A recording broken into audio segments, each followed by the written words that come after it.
Original sin. Welcome to Reformation Academy.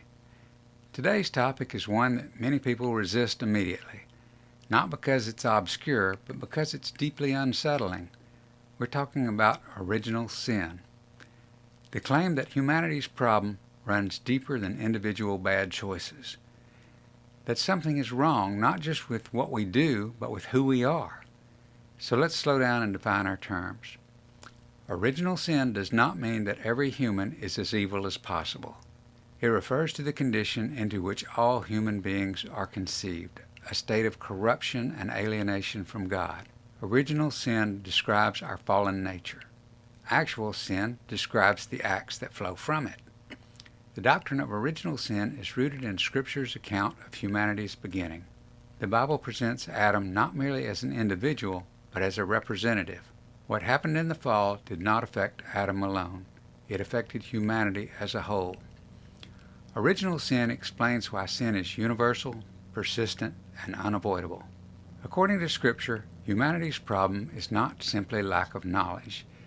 It is not a corrupted will and disordered desires. We are not neutral moral agents waiting to be properly informed. We are inclined towards self-rule rather than submission to God. Original sin means that sin is not an occasional interruption. It is a condition. Original sin is often caricatured. It does not mean that human beings lack all goodness. It does not mean that people are incapable of meaningful moral choices in everyday life. Rather, it means we inherit a fallen nature and stand in need of redemption.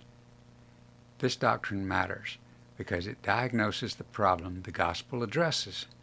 If sin is merely external, then education is enough. If sin is merely behavioral, then discipline will fix it. But if sin is rooted in human nature itself, then salvation must involve radical renewal. Original sin explains why grace must be sovereign and redemption must be deep. The gospel assumes the truth of original sin.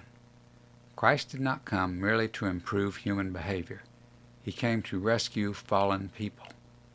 Only a new birth can address a corrupted nature. Only grace can free the will from bondage to sin. The good news makes sense only if the bad news is real. Original sin offends modern sensibilities. We prefer to think of ourselves as basically good and morally autonomous. This doctrine of original sin challenges our self-understanding. It tells us that the problem is not out there, but within us. That offense, however, is precisely what prepares us to hear grace as good news. Let me close with this. Original sin is not meant to humiliate humanity. It is meant to tell the truth about us. Only when we understand the depth of the problem can we appreciate the magnitude of grace. Christianity does not begin with self-improvement. It begins with honest diagnosis and divine rescue. Thank you for thinking with me. If you found this helpful, consider subscribing and exploring the rest of this series here at Reformation Academy.